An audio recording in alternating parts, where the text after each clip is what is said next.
Oke, shalom, selamat pagi semuanya. Berterima kasih pada Tuhan. Pagi hari ini kita boleh sama-sama lagi bangun dengan tubuh yang diberkati, dengan kekuatan kesehatan yang baru yang datang daripada Tuhan. Dan kita bersyukur kita boleh mengawali hari ini dengan kita datang menghampiri tahta kasih karunia Tuhan untuk bersama-sama menaikkan pujian syukur penyembahan kita kepada Tuhan pagi hari. Bapa, kami bersyukur, kami berterima kasih kepadamu pagi hari ini. Kami bersyukur buat kemurahan-Mu, buat kebajikan-Mu yang terus mengikuti kami di sepanjang umur hidup kami. Kami bersyukur buat kasih setia-Mu yang selalu baru setiap pagi dalam hidup kami. Kami bersyukur buat rahmat-Mu yang tak pernah habis-habisnya dalam hidup kami. Sungguh Engkaulah yang terutama dalam hidup kami. Engkaulah segala-galanya bagi kami. Engkau lebih dari cukup bagi kami, Tuhan. Sebab itu kami bersyukur kepadamu. Sebab itu kami memuji, meninggikan, mengagungkan Engkau. Sebab Kau yang layak, Tuhan. Kau yang layak dipuji, disembah. Terpujilah nama-Mu, Tuhan.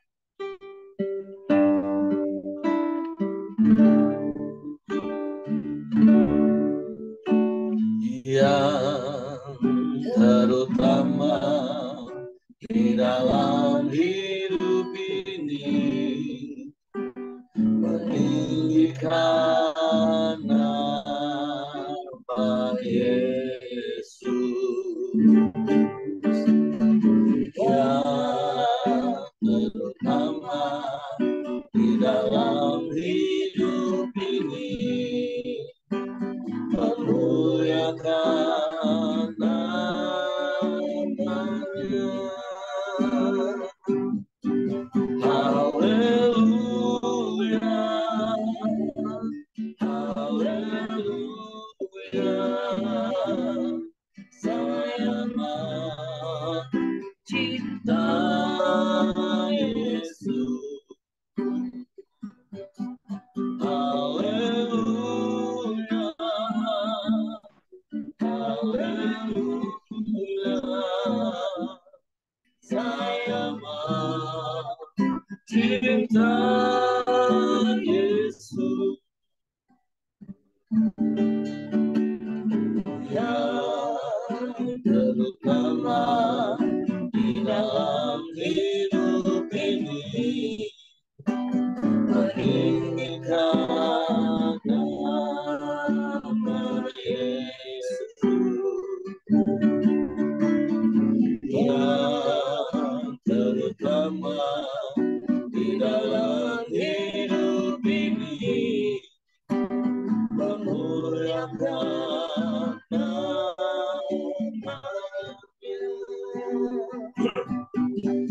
Haleluya, haleluya. Saya cinta Yesus. Haleluya, haleluya. Saya cinta Yesus. Sekali katakan yang terutama, yang terutama di dalam hidup ini, meninggikan nama Yesus. Amin, amin, haleluya. Yang terutama di dalam hidup ini, memuliakan nama-Nya.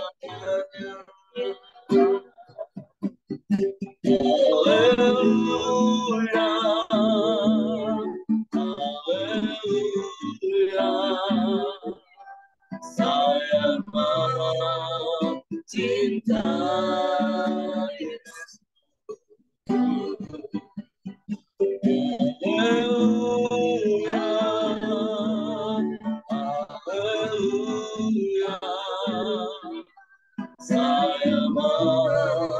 mencinta Yesus.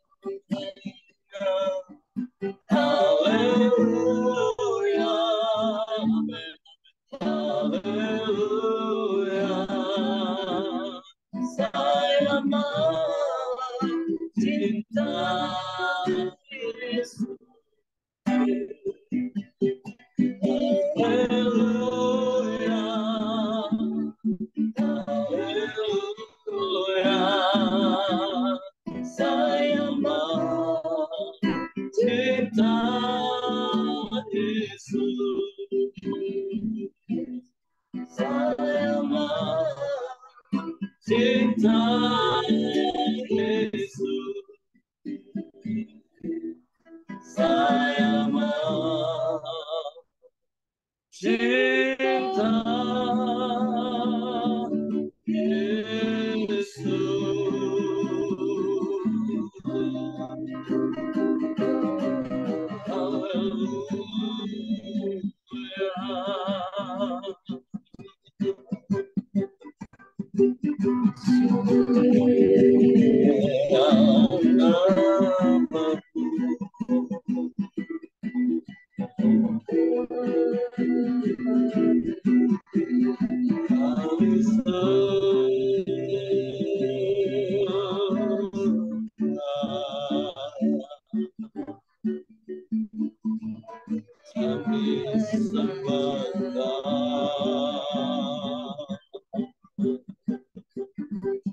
Kata yang terutama dalam hidup kami,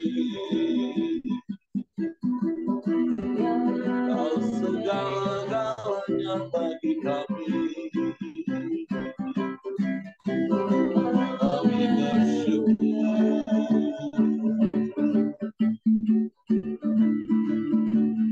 kami bersyukur.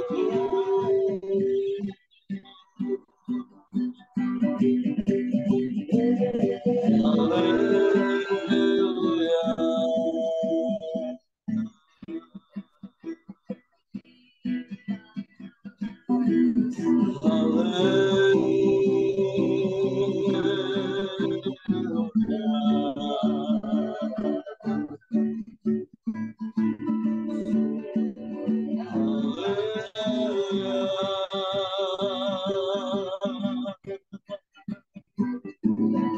Kau yang terutama dan Kau yang pertama dalam hidup kami, dan Kau segalanya bagi kami. Kami bersyukur,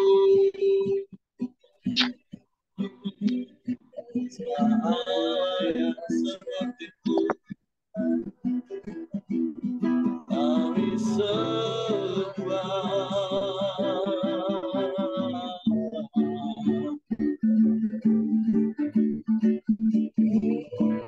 Kami sembah.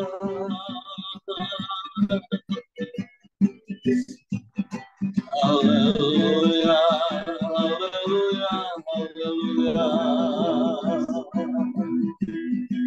Sebab tidak ada yang lain selain Engkau. Tidak ada yang sama seperti-Mu. Yesus,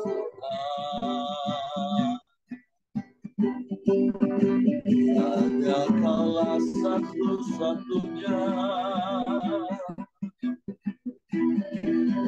penolong kami.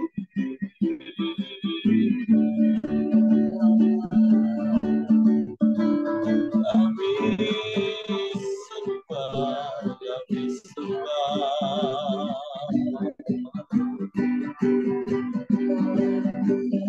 Pujikan Kamu,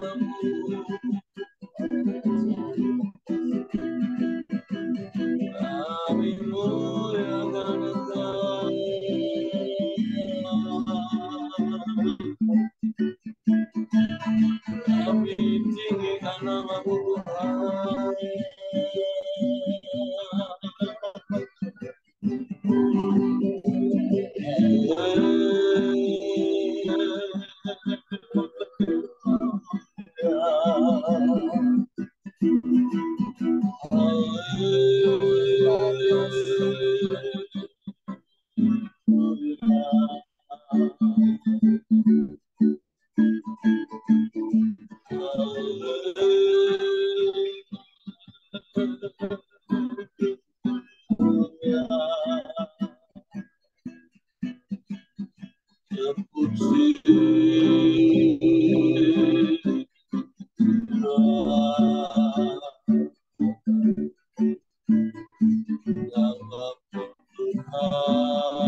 Kami sembah,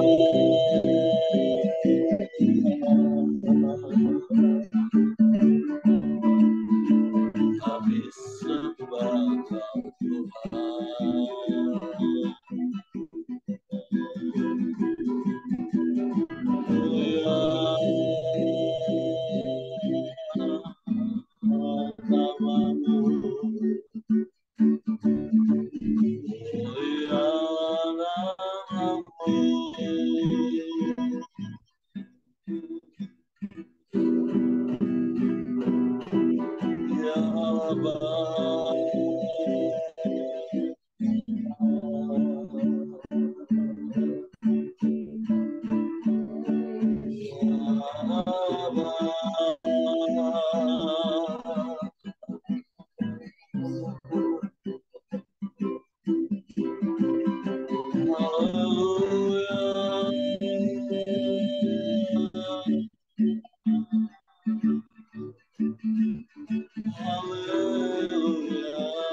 Kau Kau yang terutama dalam hidup kami.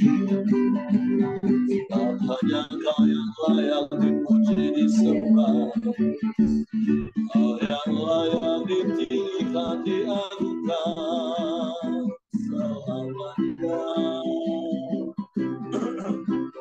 Kami sembah, kami sembah. Haleluya.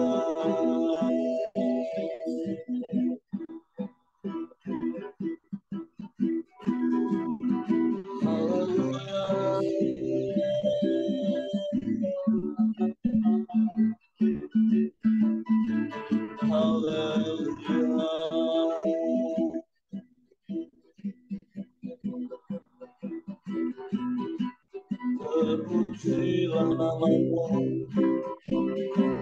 terpujilah namamu, terpujilah namamu Tuhan.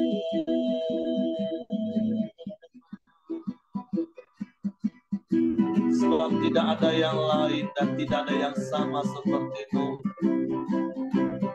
Engkaulah satu-satunya, Engkaulah segalanya bagi kami. Kau Bapa yang setia, Kau Bapa yang mulia, Kau Bapa yang baik bagi kami.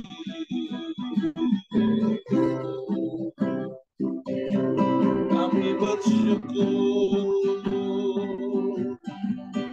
kami bangga punya Bapa yang seperti itu. Kami bersyukur.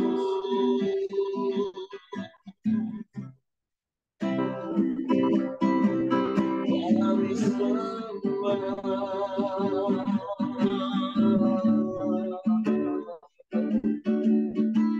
kami sembah.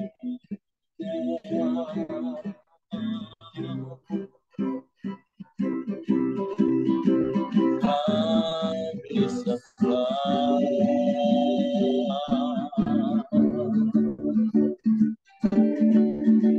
kami puji Engkau.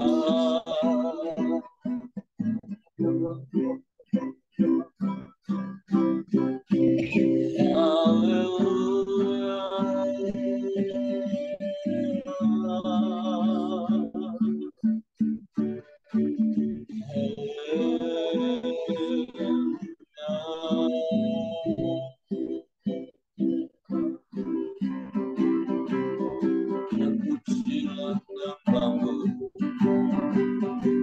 terpujilah namamu,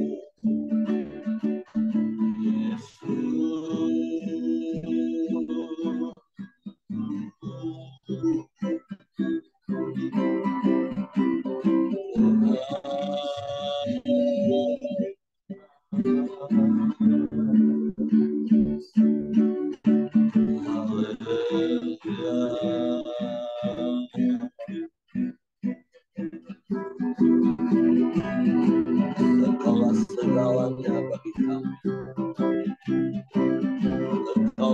segalanya bagi kami. Sebab itu kami tak takut. Ada Engkau yang beserta kami. Ada Engkau Tuhan yang menjaga kami. Kau Allah yang maha besar. Engkau El Shaddai. Kau lebih dari cukup bagi kami. Kami aman di dalam-Mu. Kami tenang bersama-Mu. Haleluya, haleluya, haleluya.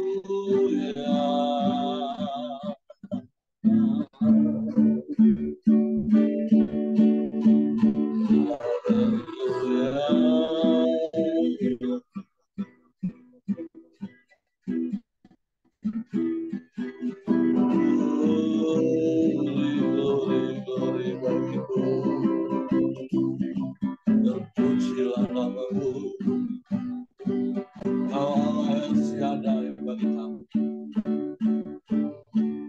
Haleluya. Sebab kami tak takut Tuhan.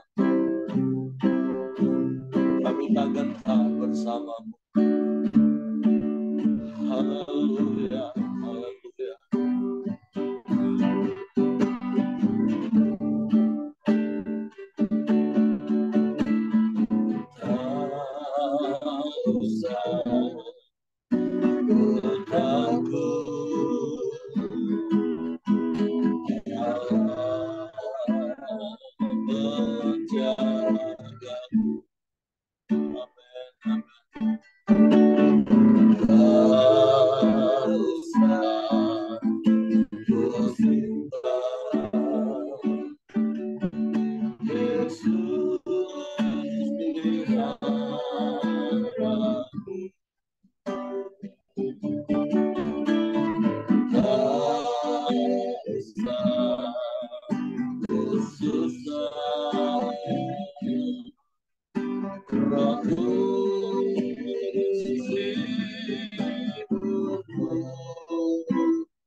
Kami bersyukur dan kami bangga punya Allah El Shaddai yang seperti itu.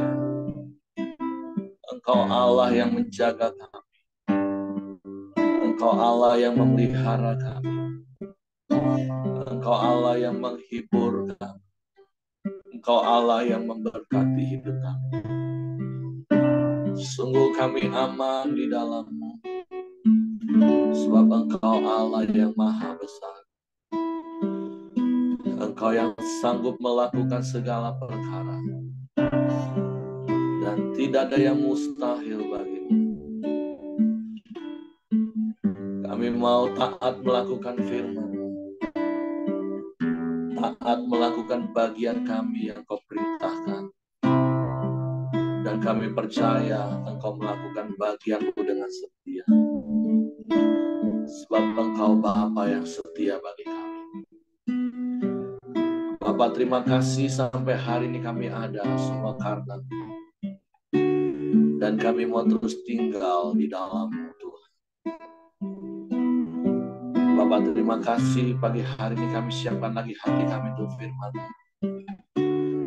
Roh Kudus, tolong kami untuk mengerti, untuk kami memahami firman, sehingga kami percaya akan firman dan kami melakukannya dengan setia dalam hidup, supaya Engkau dipermuliakan. Dalam nama Yesus kami sambut firman-Mu. Haleluya, haleluya, haleluya. Amin.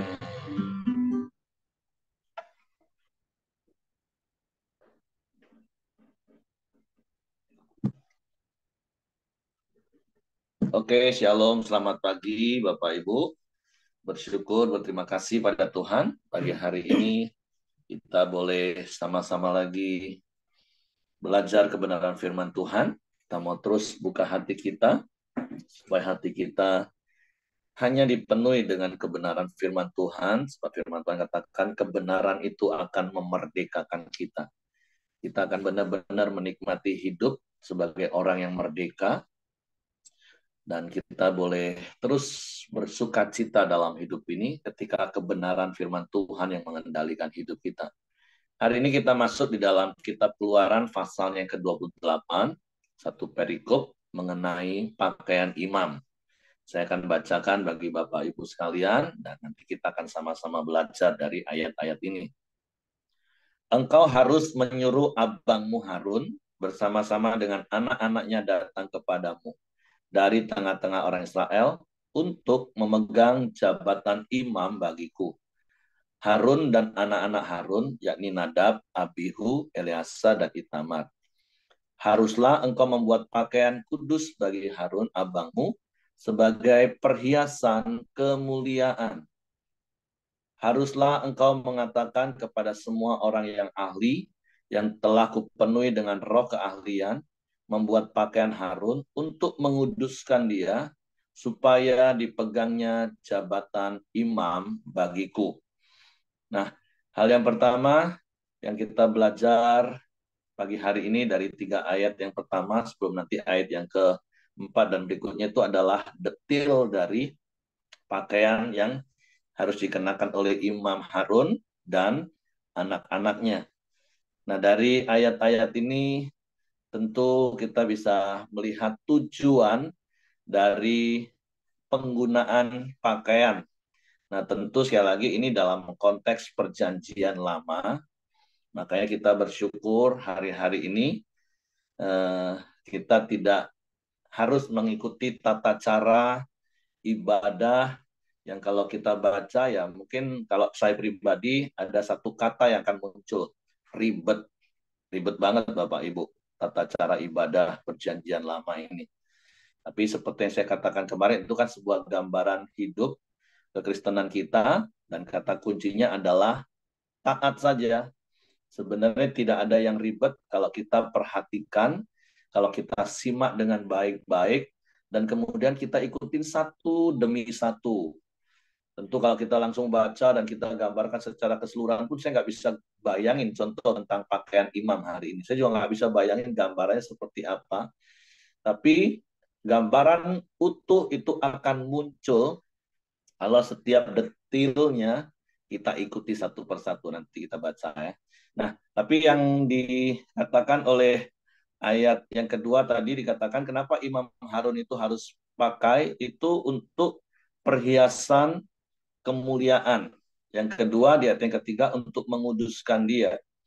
Artinya kan seperti kita ketahui bahwa di zaman ini ketika firman Tuhan ini diberikan kepada bangsa Israel, dan kemudian nanti yang boleh masuk ke ruang maha kudus, yaitu ruang di mana ada tabut Allah, di mana Allah hadir di tengah-tengah umat Israel, itu hanya imam besar yang boleh masuk setahun sekali dengan membawa darah persembahan, maka dia harus memakai baju yang memancarkan kemuliaan dan menguduskan dia. Nah, jadi tujuan dari baju itu untuk kemuliaan dan untuk kekudusan. Ada perbedaan nyata antara imam besar dan umat. Nah, jadi setiap apa yang Tuhan suruh itu pasti mempunyai tujuan. Nah, sama seperti apa yang sering kita belajar dalam hidup ini, kalau kita mau melakukan apa-apa, itu harus punya tujuan. Karena kalau tidak punya tujuan, ya kita nggak akan terarah dan akan sulit. Makanya sama ada firman Tuhan katakan, kalau nggak punya visi, maka kita ini bisa binasa. Karena akhirnya kita bisa ngawur dalam hidup ini. Nah, jadi kalaupun Tuhan suruh membuat pakaian bagi imam besar, dalam hal ini Harun dan anak-anaknya, tentu apapun yang Tuhan suruh itu ada tujuannya. Nah, jadi hal yang pertama yang kita belajar pagi hari ini, segala sesuatu yang kita kerjakan itu harus ada tujuan. Dan satu hal yang mau kita belajar, biarlah tujuan hidup kita itu adalah seturut dengan tujuan Tuhan dalam hidup kita. Tujuan Tuhan menyelamatkan kita, tujuan Tuhan memulihkan hidup kita. Semua ujung-ujungnya adalah kembali supaya Tuhan dipermuliakan dalam hidup kita. Nah, jadi hal yang pertama yang kita bisa belajar bahwa segala sesuatu yang Tuhan suruh untuk kita lakukan itu adalah hal yang ada tujuannya.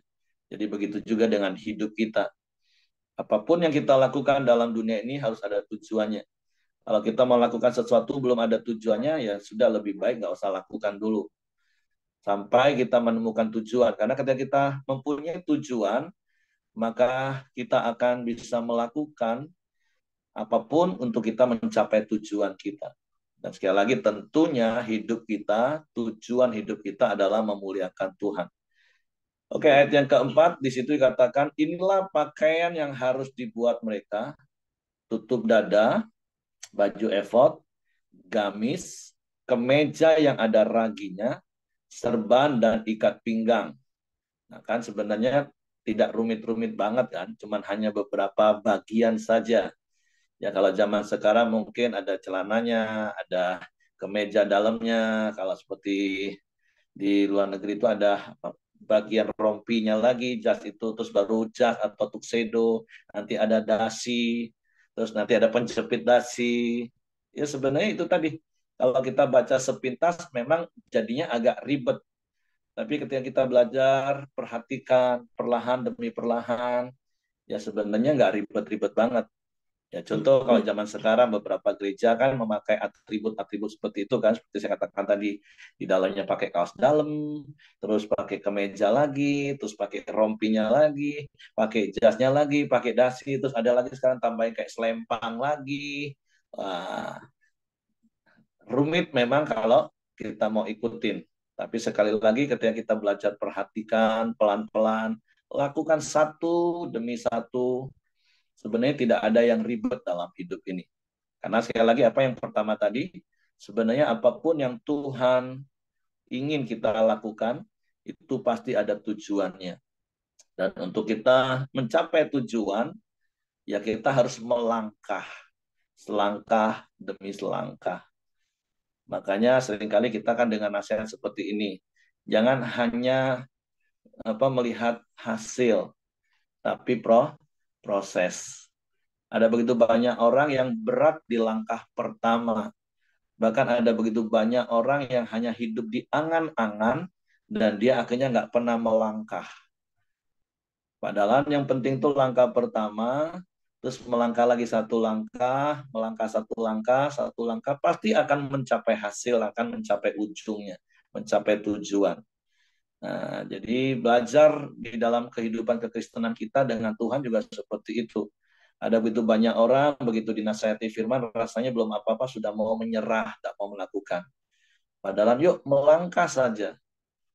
Seperti kalau kita belajar bangsa Israel, ketika mau memasuki tanah Kanaan, mau menyeberangi sungai Yordan, mereka bisa lupa bahwa mereka pernah menyeberangi Laut Teberau yang lebih luas dan lebih ganas sebenarnya. Ini hanya untuk menyeberangi sungai Yordan. Tapi memang berbeda dari apa yang mereka alami sebelumnya. Kalau sebelumnya kan laut terbelah dulu, mereka baru jalan. Nah, waktu mau menyeberangi sungai Yordan, nggak seperti itu kisahnya. Firman Tuhan katakan begitu kaki imam itu menjejak ke air, air baru tersibak. Jadi setiap langkah demi langkah, air baru terbuka. Artinya di depannya tetap ada air, tapi ketika dia melangkah dengan iman sesuai dengan firman Tuhan, air itu tetap akan terbuka dan mereka bisa menyeberang. Nah, pembelajarannya adalah itu tadi, level imannya sudah meningkat. Kalau waktu awal-awal seperti bayi rohani, lautnya harus dibuka dulu baru mereka berjalan. Tapi ketika berjalan dengan waktu, nah kita melangkah dulu, baru airnya terbuka. Nah, sama dengan hidup kita Bapak Ibu. Makanya kalau kembali belajar tentang hari-hari ini, kita belajar tentang kemah sembahyang, hari ini tentang baju imam. Yuk belajar dalam hidup ini, belum apa-apa jangan ngomong, nggak mungkin, susah, ribet. Enggak, jangan seperti itu. Belajarlah taat, perhatikan baik-baik apa kata Tuhan, terus taat saja melangkah. Satu langkah, satu langkah, satu langkah. Nah, di sini dikatakan sekali lagi, demikianlah mereka harus membuat pakaian kudus bagi Harun abahmu dan bagi anak-anaknya supaya ia memegang jabatan imam bagiku.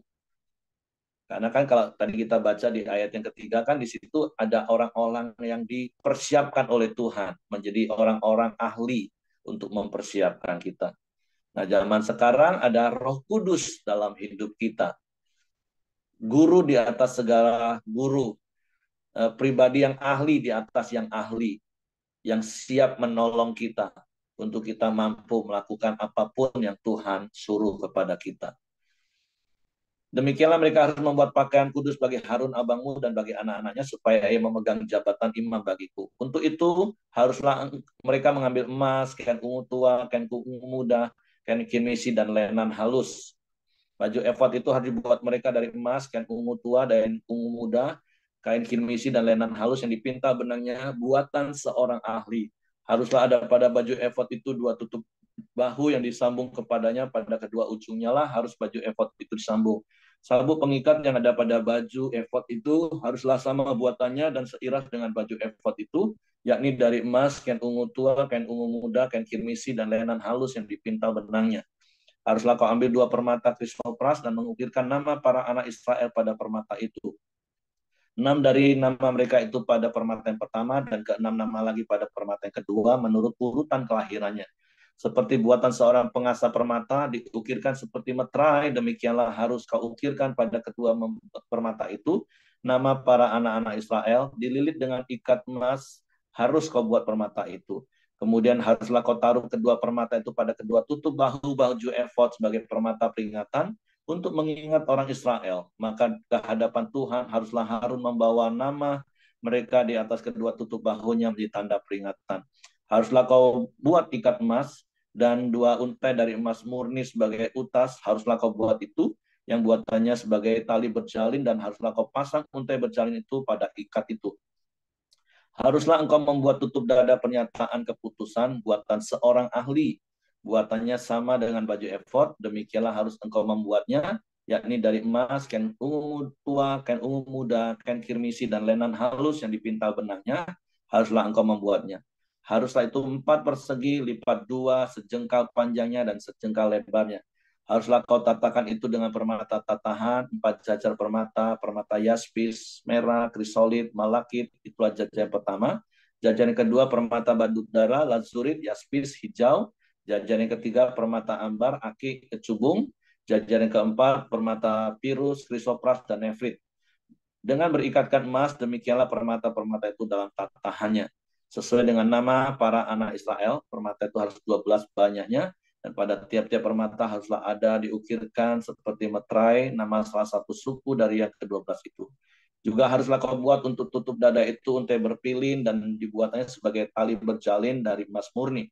Juga haruslah kau buat untuk tutup dada itu 2 gelang emas, dan kedua gelang itu haruslah kau pasang pada kedua ujung tutup dada. Haruslah kedua untai emas yang berjalan itu kau pasang pada kedua gelang itu pada ujung tutup dada. Kedua ujung lain dari kedua untai berjalan itu haruslah kau pasang pada kedua ikat emas itu. Demikianlah kau pasang pada tutup bahu baju efod di sebelah depannya.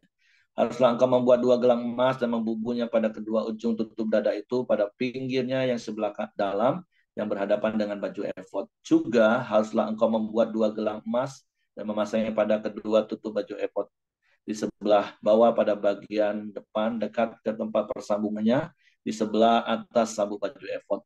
Kemudian haruslah tutup dada itu dengan gelangnya diikatkan kepada gelang baju efod dengan memakai tali ungu tua sehingga tetap di atas sabuk baju efod, dan tutup dada itu tidak dapat bergeser dari baju efod. Demikianlah di atas jantungnya harus dibawa Harun nama para anak Israel pada tutup dada pernyataan keputusan itu.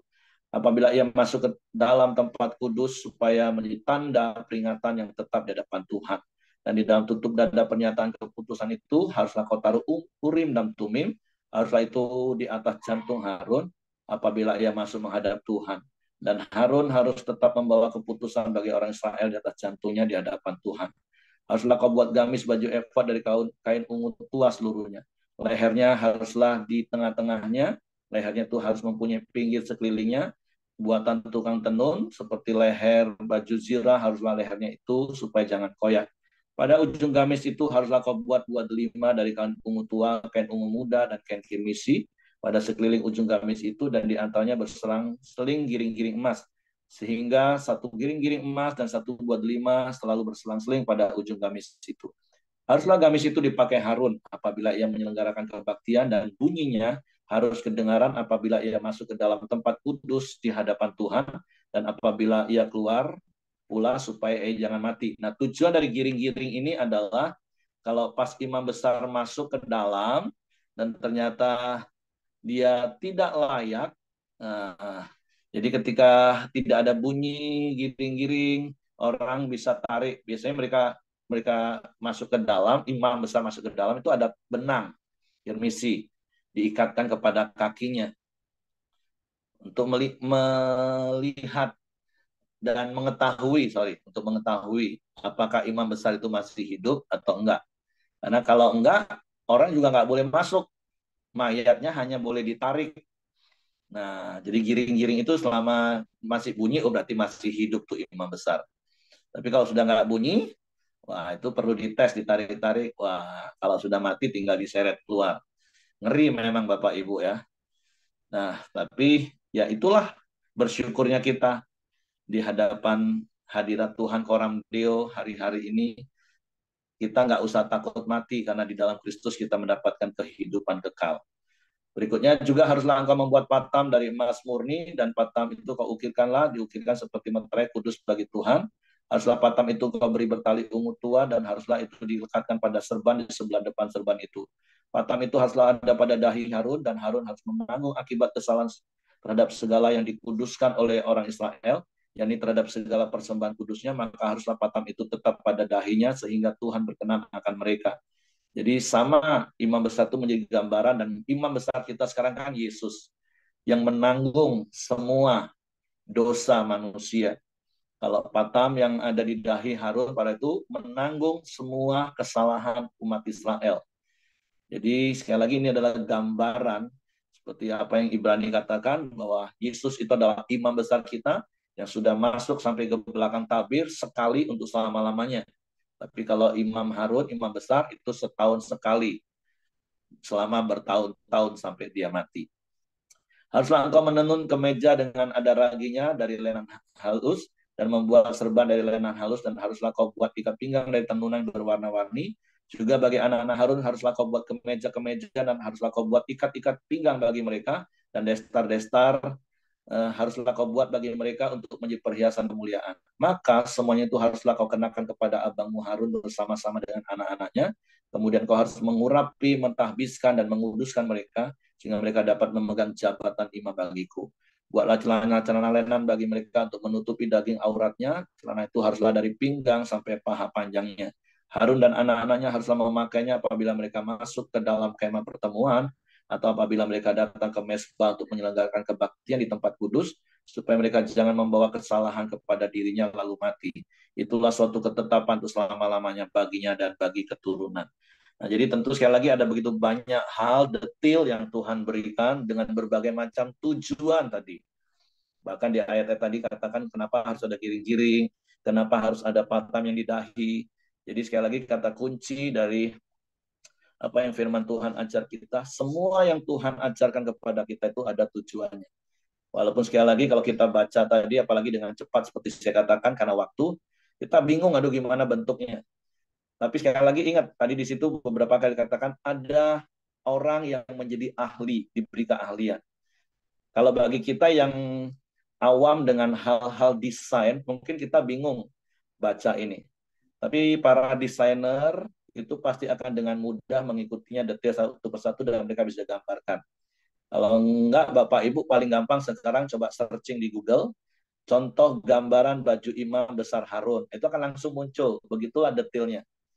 Nah, pembelajaran apa yang saya dapat dari hal itu? Dalam hidup ini kita butuh orang yang jadi teladan hidup bagi kita. Orang yang sudah lebih dahulu tahu, orang yang sudah lebih dahulu ngerti, orang yang sudah lebih dahulu lakukan firman, sebenarnya kita lebih mudah lagi kan. Kita nggak ribet baca, belajar sendiri, kita tinggal ikutin, oh iya ya, dia adalah orang yang rohaninya oke, teladannya oke. Ya sudah, aku tinggal ikutin teladan. Itu lebih gampang lagi sebenarnya. Tapi tentu sekali lagi ada iblis yang akan terus menipu kita, menggoda kita, untuk kita tidak mau lakukan firman.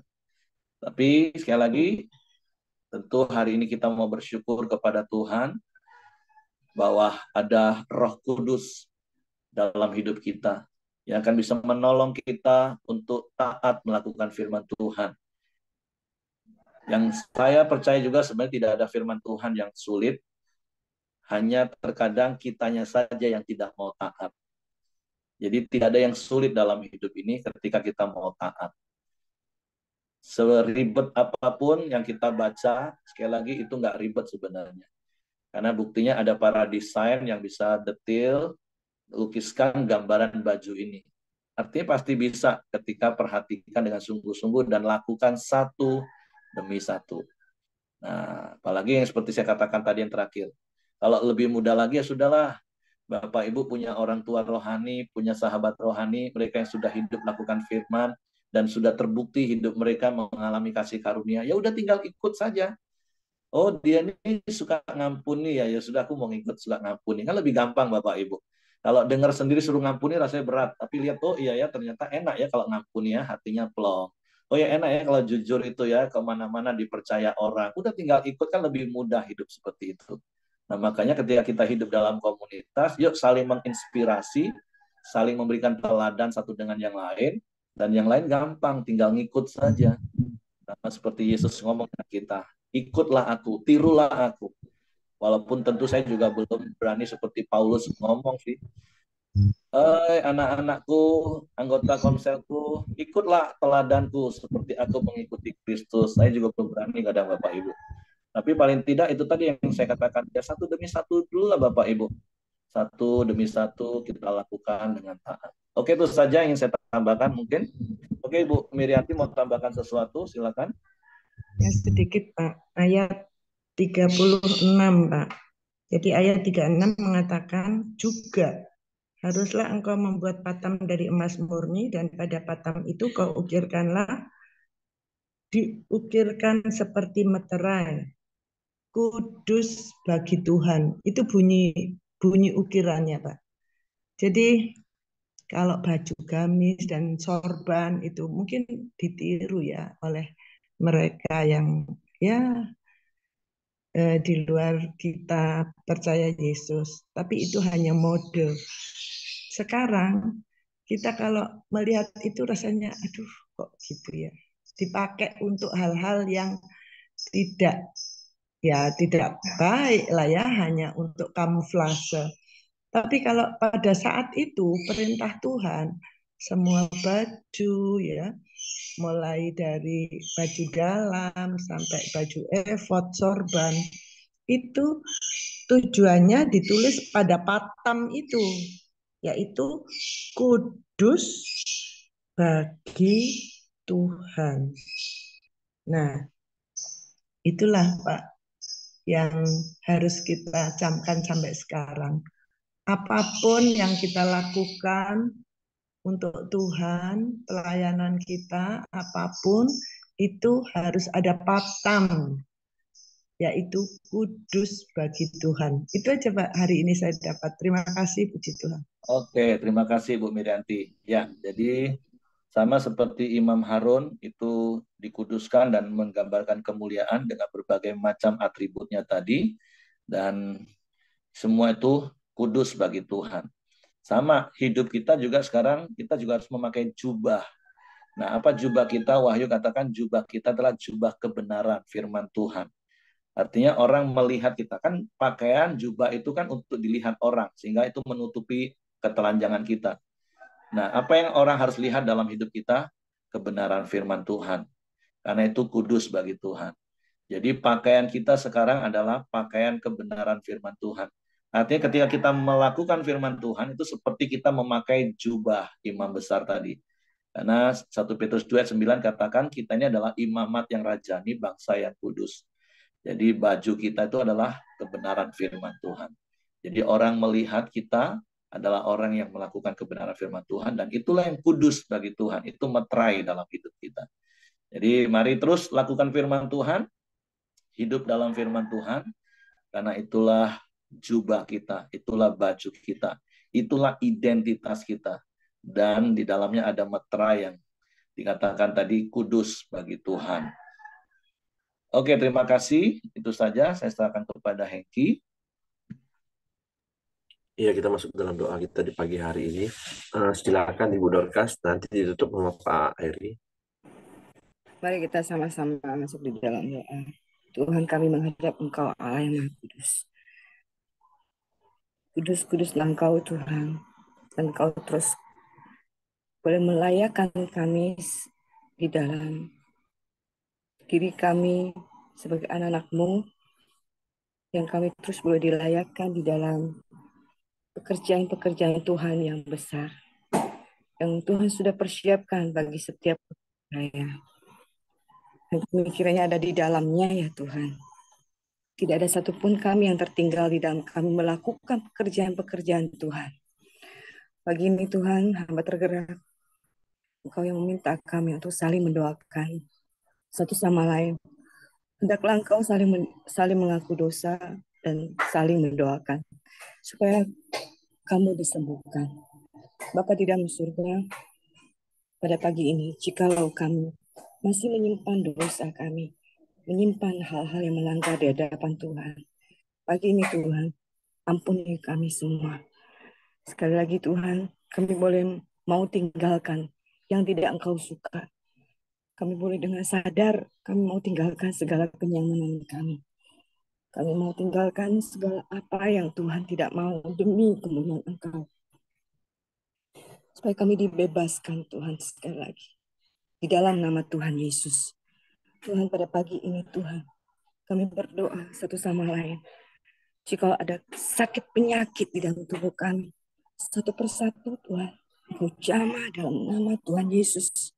Siapapun kami Tuhan, kami memegang setiap yang sakit dalam nama Yesus. Engkau sembuhkan kami. Engkau sembuhkan kami. Jika karena dosa kami ada sakit itu juga.